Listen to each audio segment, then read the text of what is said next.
have performed hand hygiene, I am going to go into my patient's room, and to respect my patient, I am going to draw any curtains or close any doors if needed. Okay, now throughout this, the vital signs, you always document your findings. Okay, so now I'm going to speak to my patient. Good day, Mr. Prevo. Good day. Yes, I am Nurse Rae-Yanne, and I am here to take your vitals. Before I begin, could I get your name and date of birth? TJ Prevo, September 6, 2004. Okay, thank you. And do I have your consent to perform the vitals? Yes. Okay, now before I begin, have you had any hot or cold drinks just before me taking the vitals? No. And have you exercised recently? Have you done any exercises just before this exam? No. Okay, so he didn't have any hot or cold drinks, or he did not do any exercises just before this exam, so his values and findings should be accurate. Okay, so now first I'm going to take the radial pulses bilaterally. So I'm going to have the patient relax, okay, and I'm going to use my index and my middle finger, and I'm going to put on the radial pulses, okay, and then I'm going to check the pulses bilaterally for 30 seconds.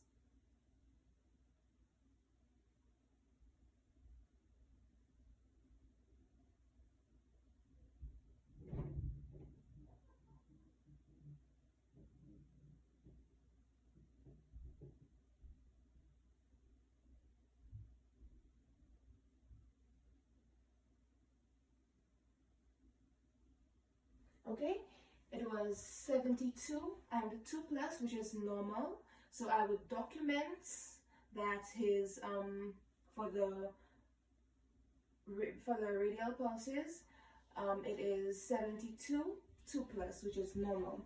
Then I'm going to check for the respirations for 30 seconds and multiply it by 2.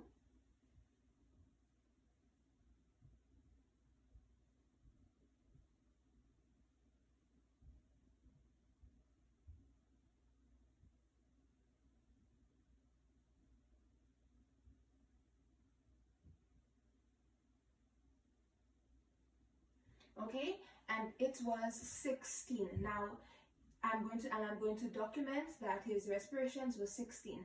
Now if it was abnormal, I would have to count for a full minute, but since it was within the normal range limits, I don't have to do it for a full minute, so I just did it for the 30 seconds and multiplied it by 2.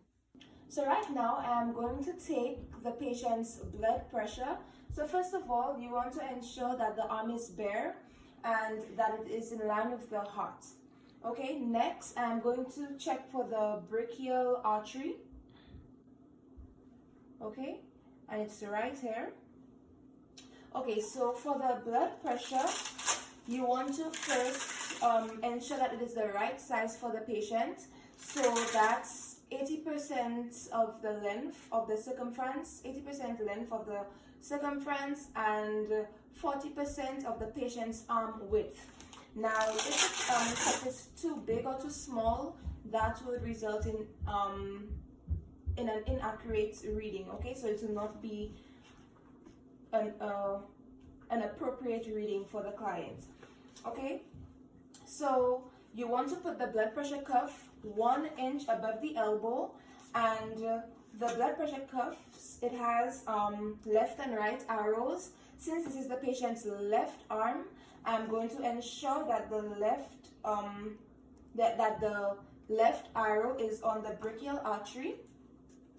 Okay, and then you don't want to do it too tight.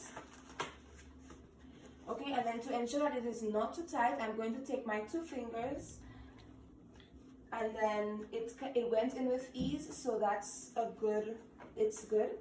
Okay, and then my manometer, I'm going to place it where I can see it. Okay, now when I'm doing it, I'm going to turn the valve clockwise, and I'm going to inflate it 180 to 200 millimeters of mercury, and to deflate it, I am going to turn it counterclockwise 2 to 4 millimeters of mercury. And the first beat I hear is going to be the systolic pressure, then there's going to be an oscillatory gap, and then the last beat would be the diastolic pressure. Okay, so I'm going to use my stethoscope. I'm going to use the diaphragm of the stethoscope, and I'm going to put it on the brachial artery. Okay, and I'm going to now turn the valve clockwise and then inflate it.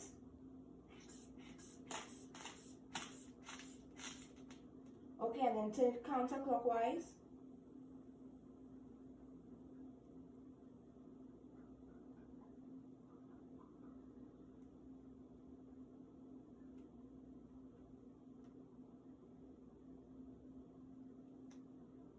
Okay, and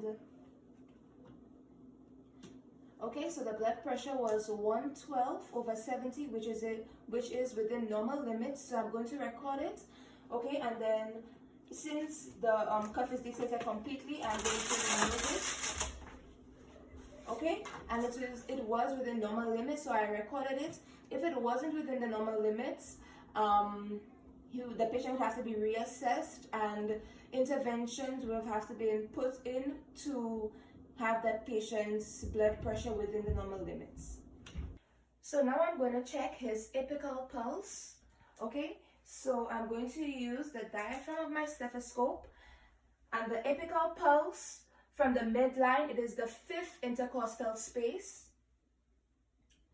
Okay, and for this one, I'm going to do it for a full minute.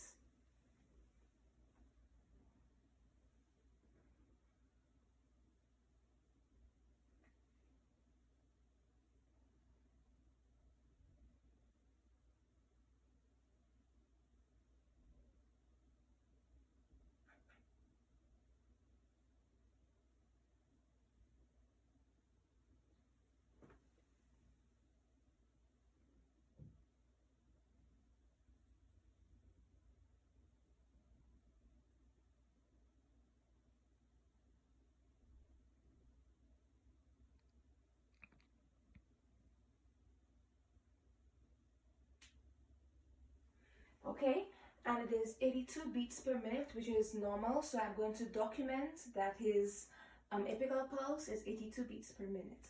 Okay, next I'm going to check for the peripheral pulses. So I'm going to start off with the carotid artery, the carotid pulse. So it is right here. Okay, and it is 2+, and you check it bilaterally. Okay, then I'm going to move on to the femoral pulse. Okay, and it is 2+. Then I'm going to do the popliteal, which is at the back of the knee, bilaterally. Okay, it is 2+. And then the posterior tibial pulse. Okay, and it is 2+. Okay, and then the dorsalis pedis.